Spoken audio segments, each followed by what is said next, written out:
boa noite a todos. Sejam todos muito bem-vindos a essa Casa Espírita e a esta sala. Vamos dar prosseguimento ao Evangelho segundo o Espiritismo, capítulo 19, a fé que transporta montanhas, né? E nós vamos estudar e entender a parábola da figueira que secou ou da figueira seca, né? Que Kardec nos comenta nos itens 8 a 10. Bom, essa parábola, ela é um pouco curiosa. Muitas pessoas quando leem a Bíblia ou quando a gente lê o próprio Evangelho segundo o Espiritismo, a gente se depara com certas passagens de Jesus que são um pouco curiosas, né? Muitos de nós, muitas vezes, ficamos impressionados com a passagem, justamente porque a gente ainda não entendeu a mensagem, né? Por isso, o Evangelho segundo o Espiritismo vem trazer os comentários de Kardec a respeito dessas passagens. E essa parábola da figueira seca, ela impressiona muita gente pela forma como Jesus agiu para transmitir um ensinamento aos seus discípulos, né? Para quem não conhece a parábola, eu vou ler aqui. Ela está no Evangelho de Marcos, no capítulo 11, versículos 12 a 14 e 20 a 23. Quando saíram de Betânia, Jesus teve fome. E vendo ao longe uma figueira, a ela se dirigiu para ver se poderia encontrar algo. Aproximando-se, encontrou somente folhas, pois não era tempo de figo. Então Jesus disse à figueira: que de ti ninguém coma fruto algum. O que seus discípulos ouviram. No dia seguinte, ao passarem pela figueira, observaram que até as raízes secaram. E Pedro, lembrando-se da sentença de Jesus, externou-lhe: Mestre, vede como a figueira que maldissestes ficou seca. Jesus, tomando a palavra, explicou: Tende fé em Deus. E ele acrescenta depois: Em verdade vos digo que todo aquele que disser a esta montanha, retira-te daí e lança-te ao mar, sem hesitar em seu coração, mas crendo firmemente que tudo o que disser acontecerá, verá de fato acontecer. Por que essa passagem, por que essa parábola impressiona muitas pessoas? Pela forma como Jesus quis transmitir o ensinamento, secando a figueira da raiz até as folhas. Completamente a figueira ficou seca, né? Mas a gente pode perceber que nem os próprios discípulos se impressionaram tanto com aquele ensinamento, com a forma como Jesus agiu, como nós nos impressionamos hoje, né? Então, qual que é o motivo da gente achar muito curiosa essa passagem, né? Muitas pessoas, quando leem essa parábola, acham que ela devia estar no capítulo da moral estranha, né? Mas é porque cabe a nós também estudar melhor e esvaziar um pouco da nossa mente a maneira como nós entendemos as coisas hoje, né? Antes de eu passar a essência espiritual que Kardec nos traz nesse capítulo, né? Vamos tentar entender aqui por que Jesus agiu daquela forma. Bom, nós sabemos que Jesus veio há mais de 2000 anos, né? E a época em que Jesus veio era uma época ainda de muito mais materialismo do que hoje. As pessoas ainda estavam muito mais embrutecidas, né? Tinham bem menos entendimentos científicos, ainda não tinham aquele conhecimento, o conhecimento que nós temos hoje a respeito da reencarnação, da vida após a morte. E era costume da época dos hebreus, né? A cultura hebraica, em que os profetas utilizavam-se de encenações simbólicas para passar algum ensinamento. Claro, eles também palestravam, passavam através de mensagens, de textos, né? Mas também para transmitir um ensinamento, eles também faziam essas encenações simbólicas, né? Quem já leu a Bíblia pode perceber que tem alguns profetas que se utilizam dessas atitudes para passar uma mensagem. E as pessoas naquela época já estavam acostumadas com esse tipo de atitude, né? Então aqui, quando Jesus chega na figueira, uma figueira muito frondosa, cheia de folhas, né? Aparentemente magnífica, mas sem fruto algum, ele se utiliza de uma encenação simbólica, seca a figueira, amaldiçoa a figueira para transmitir um ensinamento. né? Tanto é que os discípulos e as pessoas da época não consideraram isso como uma crueldade de Jesus, né? Como algo que Jesus fez gratuitamente apenas porque quis, né? Mas para justamente passar um ensinamento. E aqui no caso da figueira, quem são as figueiras?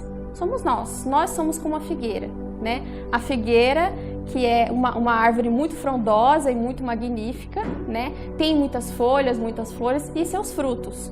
No caso da figueira aqui da parábola, não tinha fruto algum. Mas não era época de figo. Por que Jesus amaldiçoar a figueira se não era época de figo?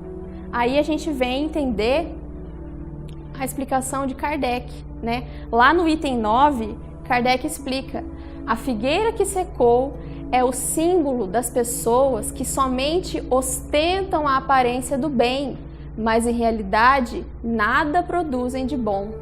Dos oradores que possuem mais brilho que solidez, cujas palavras exprimem o verniz da superfície e agradam aos ouvidos, mas quando examinadas, nelas nada se encontra de substancial para o coração.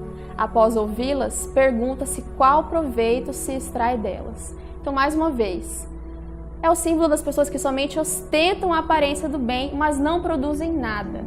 Então, a figueira, assim como a gente pode se colocar em exemplo da figueira, né? A figueira representa nós, quando nós temos muitas folhas, muitas palavras, uma aparência boa, né? Quando nós temos aquela fé apenas falada, que a gente quer mostrar para as pessoas, mostrar a todos que nós temos fé, mas que no fundo nós não produzimos. A nossa fé não produz nada. Então, de que adianta a palavra sem a atitude? De que adianta a palavra sem a ação? Né? Palavras em vão. A gente sabe que a fé sem obras, ela é vã, ela é morta. Então não basta a gente falar, né? E tanto é assim que a gente pode também ter como ensinamento a questão da força de vontade. Jesus teve fé no momento em que ele amaldiçoou a figueira? Ele teve, tanto é que ele diz, sem hesitar em seu coração, mas crendo firmemente que tudo que disser acontecerá, verá de fato acontecer. Então Jesus, com toda a sua força moral e toda sua boa vontade ali de passar um ensinamento para os discípulos, né? Ele exerceu aquela atitude com muita fé. E a figueira secou-se completamente, né? Também é mais um ensinamento para nós, né? Tudo que nós colocamos nas nossas palavras de vontade, quanto mais fé nós colocamos nas palavras, se a gente realmente acreditar que vai acontecer o que a gente quer, o que a gente precisa, né, vai acontecer. Mas também a gente tem que agir para isso, né? E aqui continuando o comentário de Kardec, né? Simbolizam ainda todas as pessoas que têm meios de ser úteis e não são. Exemplos que a gente pode ver hoje, né, trazendo agora o ensinamento para os nossos dias atuais. A gente pode ver muito nas redes sociais, movimentos, protestos, doutrinas, né? Muitas coisas que são aplicadas, mostradas nas redes sociais, que muitos de nós seguimos e compartilhamos, né? Compartilhamos aí no Facebook, no WhatsApp, em várias redes sociais, ideias que a gente concorda, com as quais nós concordamos, que nós propagamos, mas o que nós estamos fazendo para colocar essas ideias em ação? Né? Então, assim, nós temos meios de ser úteis? Sempre temos. Todos nós temos meios de ser úteis, né? Basta a gente ter força de vontade e basta a gente fazer com que a nossa fé produza algo. Se ela não produzir, ela vai ser vã, né? Então, nas redes sociais que a gente vê muito hoje em dia, justamente muitas pessoas que enchem a boca para falar de certas doutrinas, né? Aquela doutrina, certos movimentos, a gente pode ver que a organização deles é muito bonita, muito bem feita, tudo é muito bem organizado, as palavras utilizadas são muito belas, mas no fundo não tem nada de produtivo, não nos traz nada que realmente seja construtivo para o nosso dia a dia, para a nossa sociedade, né? Então é também a essas doutrinas que Kardec se refere no seu comentário. Ele fala lá, todas as utopias, todos os sistemas vazios, todas as doutrinas sem base sólida. O que falta, na maioria das vezes, é a verdadeira fé, a fé produtiva, capaz de comover as fibras do coração. Em uma palavra, a fé que transporta montanhas, como é o tema do nosso capítulo. São árvores repletas de folhas, desprovidas, porém, de frutos. É por isso que Jesus lhes anuncia a esterilidade, pois momento virá em que secarão até as raízes. Claro, a gente hoje entende que quando Jesus dava uma sentença, fazia um julgamento naquela época, nós temos hoje em dia que ele não é absoluto. Né? O sofrimento nós sabemos que é temporário, as dificuldades nós sabemos que são temporárias, né? A nossa vida que ela vai um dia se extinguir, vão vir outras vidas, outras oportunidades, né? Mas naquela época, como as pessoas ainda não tinham esse conhecimento, era necessário trazer ensinamentos de uma forma, uma metodologia um pouco mais materialista. Por isso que Jesus se utilizou da figueira, né, que era um objeto ali, um produto, né, e não apenas palavras. E a gente pode perceber assim que é muito triste quando a gente vê pessoas que falam tão bem, né, pessoas que apoiam certas doutrinas, certas condutas e não produzem. Parece um desperdício a gente não produzir nada, né? Então não basta a gente falar, a gente apenas sentir, né, e falar e reproduzir aquilo que a gente pensa, aquilo que a gente apoia, sem a gente agir. E em relação aos movimentos, às doutrinas, aos sistemas sem base sólida, eles vão secar até as raízes. Um dia eles vão deixar de existir, né? Se a gente for pesquisar um pouco na sociedade, na nossa história, a gente vai ver que muitos movimentos não deram certo. Né? Muitas coisas que as pessoas pregam, que as pessoas tentam defender, elas não dão certo mais nos dias de hoje. Porque nós já avançamos muito na questão moral, mas ainda temos muito a avançar. E tem muitos movimentos hoje que nós apoiamos, né? Que nós não percebemos direito, nós não estudamos direito, mas apoiamos, né? Às vezes até de olhos fechados, ou sem muitos argumentos, né? Ou até coisas boas que nós apoiamos, né? Que nós concordamos, mas que para que aquilo se torne real, nós não agimos. Nós não fazemos a nossa fé ser produtiva, produzir alguma coisa. E lá ele continua, isto é, que todos os sistemas, todas as doutrinas que benefício nenhum produzem para a humanidade, cairão reduzidas a nada. Que todas as pessoas voluntariamente inúteis, por não haverem colocado em ação os recursos de que dispunham, serão tratadas como a figueira que secou. Ou seja, quando ele fala ali, voluntariamente inúteis, quando nós somos inúteis por vontade própria, porque todos nós temos a chance de fazer o bem, todos nós temos meios de progredir e evoluir, senão não estaríamos aqui. Nós estamos aqui justamente porque temos ainda muitas dívidas, muitos débitos, dívidas para com o nosso próximo, para com os nossos familiares, né, que são os nossos próximos mais próximos, né? Então, todos nós temos a capacidade de fazer o bem, mas nós nos tornamos muitas vezes voluntariamente inúteis.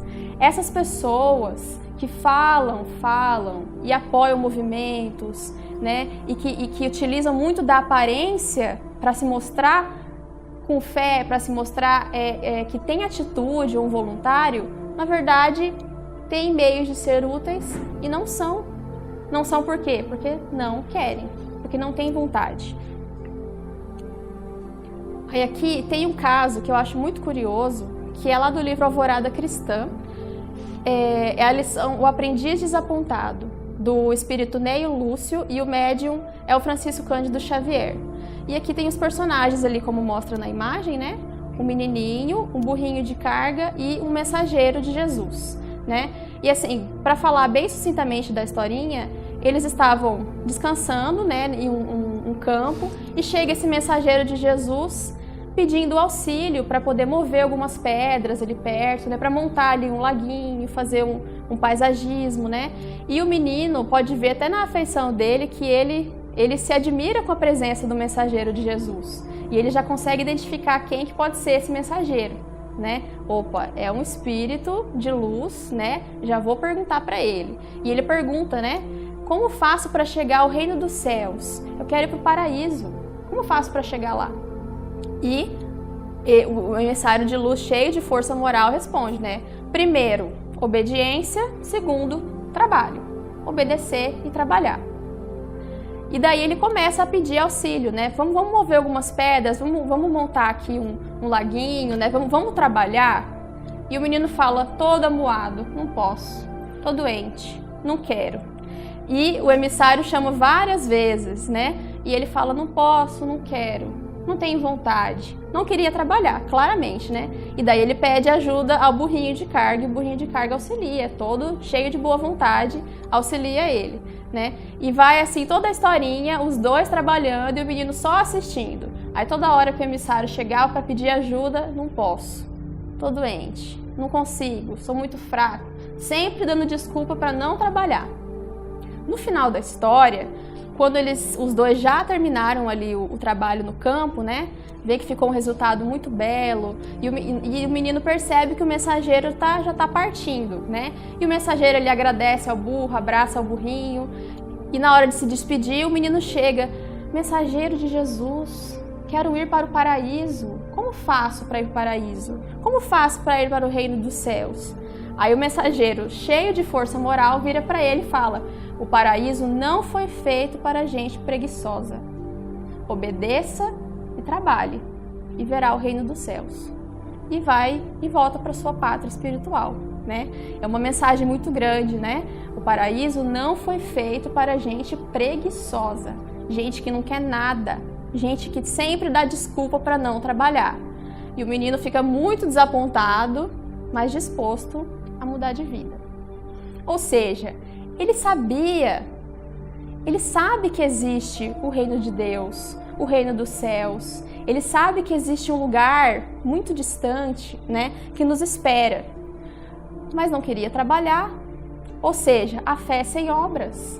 Você acreditar em algo, você confiar que exista algo muito bom, esperando por você, mas você não querer agir para chegar lá.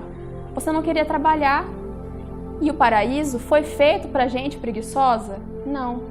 A gente só evolui, só progride através do trabalho, através da caridade. Kardec mesmo nos diz, fora da caridade não há salvação. A caridade nada mais é do que ser útil. Consiste em sermos úteis ao nosso próximo e a nós mesmos. Quando a gente trabalha em prol de nós mesmos, em prol do nosso próximo, nós estamos evoluindo. E a caridade é o amor em ação. Então, quando a gente trabalha, mesmo trabalho simples, eles vieram mexer no campo. Era um trabalho tão simples, mas era um trabalho.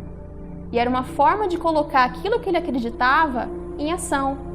Então, quando ele não queria trabalhar, ele podia trabalhar? Podia. Ele tinha todas as condições de trabalhar, né? Mas ele não queria. Então, volta lá, que eu falei dos voluntariamente inúteis. Ele foi chamado ao trabalho, mas não quis. Por isso ele é o aprendiz desapontado. E lá no item 10, prosseguindo, né? Lá no item 10, Kardec nos fala da missão dos médiuns, né? Bom, sabemos que a mediunidade é o intercâmbio, a comunicação entre os dois planos, o plano físico e o plano espiritual, né? E todos nós temos a faculdade da mediunidade. Todos nós recebemos influências espirituais, boas e negativas, né? Então todos nós somos médiuns. Mas nesse item 10 aqui, Kardec vem fazer um comentário justamente da missão dos médiuns, né? Os espíritos que vêm em missão através da mediunidade, que recebem a faculdade da mediunidade muito mais forte, né? E aptos a desenvolvê-la para cumprir uma missão. E nós temos aqui um exemplo grandioso que é Chico Xavier, que todos nós conhecemos a história e nós sabemos que Chico enfrentou muitas dificuldades durante toda a sua vida, né? Ele perdeu a mãe muito cedo, né? A família vivia em situação financeira muito precária, a família foi dividida quando eles eram crianças, né? Ele sofreu nas mãos da madrinha dele e sofreu problemas de saúde física, né? Mas trabalhou até ficar bem velhinho. trabalhou. Ou seja, Chico cumpriu muito bem a sua missão como médium, né? E aqui Kardec vem fazer o comentário. Olha lá, os médiums são os intérpretes dos espíritos. Suprem os órgãos materiais que faltam a estes para nos transmitir suas instruções. Por isso, os médiuns são dotados de faculdades, até mesmo físicas, para poder desempenhar esse trabalho. Foram multiplicados para que o alimento seja abundante. Encontram-se em todo lugar. Então, em todo lugar existem espíritos médiuns em missão, né? Entre os pobres, entre os ricos, né? Nos países mais precários, nos países mais desenvolvidos, entre grandes pessoas conhecidas e entre pessoas mais humildes, né? Como era Chico, muito humilde, muito simples. A fim de que não haja deserdados e para provar que todos somos chamados. Todos somos chamados ao trabalho. Podemos não vir aqui nessa vida com a missão que Chico veio a desempenhar através da mediunidade, né? Mas todos somos chamados de alguma forma. Todos temos uma tarefa a desempenhar, porque todos nós precisamos evoluir. E a gente evolui através da reencarnação, através dessa vida, de sucessivas vidas que virão. Mas vamos deixar tudo para outra vida? Ah, não, eu sei que eu vou ter outras vidas, então não vou melhorar agora. Eu vou ter outras oportunidades, Deus é soberanamente justo e bom, vai me dar outras chances. Não, né? Se nós temos uma tarefa aqui, hoje, vamos desempenhá-la aqui e hoje. Porque daí nossas próximas chances serão muito mais ricas. Nós teremos muito mais a oferecer e teremos aprendido e evoluído muito mais, né? E ele continua: entretanto, são como a figueira estéril, se desviam do objetivo providencial a faculdade preciosa que lhes foi atribuída. Deus concede a nós e a esses espíritos em missão a mediunidade para o auxílio, né? Para a caridade, assim como Chico desempenhou. Vocês já imaginaram se Chico tivesse falhado na sua missão? Se Chico tivesse sido egoísta e não desenvolvido o trabalho em prol da caridade? Seria um grande desperdício. Infelizmente, muitos vêm à Terra, muitos vêm a esse plano físico com missões e não colocam em prática. É um desperdício. Então, eles são como uma figueira estéril, como uma figueira que secou. Por quê? Tem toda a aparência, né? Tem todas as faculdades para poder desempenhar aquele trabalho e não desempenha, porque não quer, por egoísmo. Então, Deus lhes retirará um dom que se tornou inútil em suas mãos, a semente que não souberam fazer frutificar, e deixará que se tornem presas de maus espíritos. Como que uma pessoa que vem em missão através da mediunidade pode falhar em sua missão? Uma pessoa, por exemplo, que vende a sua mediunidade. Uma pessoa que não desenvolve a sua mediunidade, não estuda, tem a mediunidade desenvolvida, mas ela não fortalece, ela não disciplina, ela não agrega disciplina às suas atitudes, aos seus estudos e a essa faculdade que Deus te deu, né? Então, elas são como uma figueira estéril. Eu não sei se vocês lembram de uma novela que tinha alguns anos atrás, uns 10 anos, que chamava O Profeta, né? Era a novela das 6. E era o exemplo de um médium, né? E, como o próprio título diz, né? Ele previa o futuro. E no começo ele auxiliava muitas pessoas, né? Ele conseguia ali auxiliar, colocar aquela faculdade dele em ação através da caridade. Mas, por influências externas, pessoas que conheceram ele, que tinham ali segundas intenções, né, começaram a influenciá-lo a cobrar pelas suas consultas, a fazer com que ele, né, conscientizasse de que ele podia ganhar dinheiro através daquilo. E ele começou a fazer isso. Foi influenciado, começou a cobrar pelas suas consultas, né, e aos poucos ele foi perdendo aquela faculdade.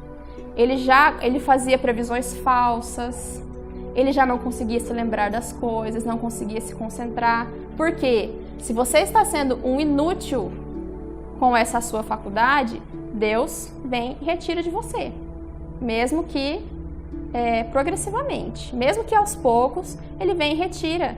Por quê? Você vai utilizar uma faculdade tão grandiosa em prol apenas de si mesmo, de ganhar dinheiro, sendo que você tinha que fazer a caridade, né? Por isso nós temos Chico aqui como exemplo, né? De um grande médium, de um grande trabalhador a serviço da caridade através da mediunidade.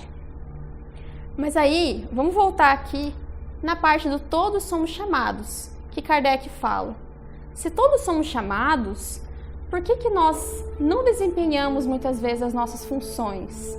Por que nós não produzimos a nossa fé? Não fazemos a nossa fé tornar-se produtiva a nós mesmos, ao nosso próximo? A resposta está aqui. O egoísmo. Nós não produzimos, ou nós falhamos, ou nós damos várias desculpas para não praticar a caridade porque somos egoístas. Aí a gente pode até se reportar assim, às nossas atividades, ao nosso dia a dia e pensar, eu não sou egoísta. É sim, todos somos. Por isso que nós estamos aqui, porque nós somos egoístas. Enquanto nós formos egoístas, nós vamos continuar vindo, voltando e sofrendo e fazendo o nosso próximo sofrer enquanto formos egoístas. Lá no Livro dos Espíritos, Kardec pergunta para os espíritos, lá na pergunta 913, ele pergunta, dentre os vícios, qual é o que pode ser considerado radical? Qual que é o pior dos vícios de todos? Kardec quis saber. E os espíritos respondem, já o dissemos inúmeras vezes, o egoísmo, dele deriva todo o mal. Estudai os vícios e verei que no fundo de todos existe o egoísmo. Todos os outros vícios, todas as outras vicissitudes, os outros defeitos, as más atitudes derivam do egoísmo. Acontecem porque nós somos egoístas ainda. Claro que a gente já tendo um entendimento um pouco maior, né, compreendendo mais, nem sempre a gente deixa muito aparente esse egoísmo, aquele egoísmo exacerbado e explícito. Mas se a gente for analisar nossas atitudes, né, nossas desculpas, as desculpas que nós damos para não trabalhar, para não exercer a caridade, a gente vai ver que no fundo de todas as desculpas existe o egoísmo. E lá ele fala, ó, os espíritos continuam, ele é a verdadeira chaga da sociedade. Todo aquele que quiser aproximar-se da perfeição moral, já nesta vida, deve extirpar de seu coração qualquer sentimento de egoísmo que é incompatível com a justiça, o amor e a caridade. Enquanto nós formos egoístas e, pior ainda, conscientes do nosso egoísmo, nós teremos dificuldade para progredir. Nós continuaremos dando desculpas para não trabalhar e seremos voluntariamente inúteis e seremos tal qual a figueira que secou, né? Que nós temos a capacidade de produzir, nós temos habilidade de produzir, nós temos conhecimento, nós temos saúde física, podemos desenvolver a nossa saúde espiritual, a nossa saúde moral, né? Mas a gente só vai progredir, evoluir de verdade quando a gente quiser, tiver força de vontade e extirpar da nossa vida o egoísmo. Ah, mas é impossível. Não é. Não é impossível. É muito difícil, né? Porque como os próprios espíritos dizem, estudai todos os vícios e verei que no fundo de todos há o egoísmo, né?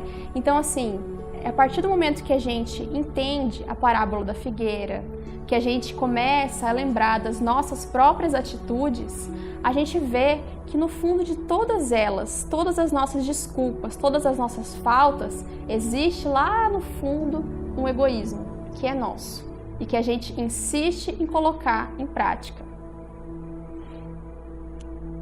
E aqui, para refletir, nós temos duas mensagens, uma do Chico e uma de Bezerra de Menezes. Chico, lá no livrinho Ainda Hoje, a primeira lição do livrinho, ele fala, não passes pelo mundo sem acrescentar o teu tijolo à magnífica construção do bem. Não permitas que os teus dias se escoam sem que algo faças de útil em benefício do próximo. Mensagem de Chico para todos nós. Todos nós temos um tijolinho para construir, né? Para edificar uma grande construção. Todos nós podemos ser úteis, basta a gente querer, a gente ter força de vontade. E Bezerra de Menezes, lá no livro Garimpeiros do Além, nos diz: cuida de ti. Vamos cuidar de nós mesmos, enobrecendo-te através dos estudos e da prática da caridade. Por quê? Porque somente a teoria, sem a prática, não adianta, não vale a pena. Por isso que até mesmo dentro da casa espírita nós sabemos, né, que a gente precisa estudar e a gente precisa praticar. Sempre tem o estudo aliado à atividade prática, né? Porque de que adiantaria, por exemplo, uma pessoa que faz medicina apenas estudar e não colocar em prática aquilo que aprende? Não adiantaria nada. Uma pessoa que estuda qualquer outra coisa, se ela não pratica aquilo que ela aprendeu, não vai adiantar. Vai acabar morrendo toda a teoria. Bom, aqui a gente encerra a nossa palestra, né? Eu quero agradecer a todos, a presença de todos vocês e que Jesus nos abençoe. Obrigada.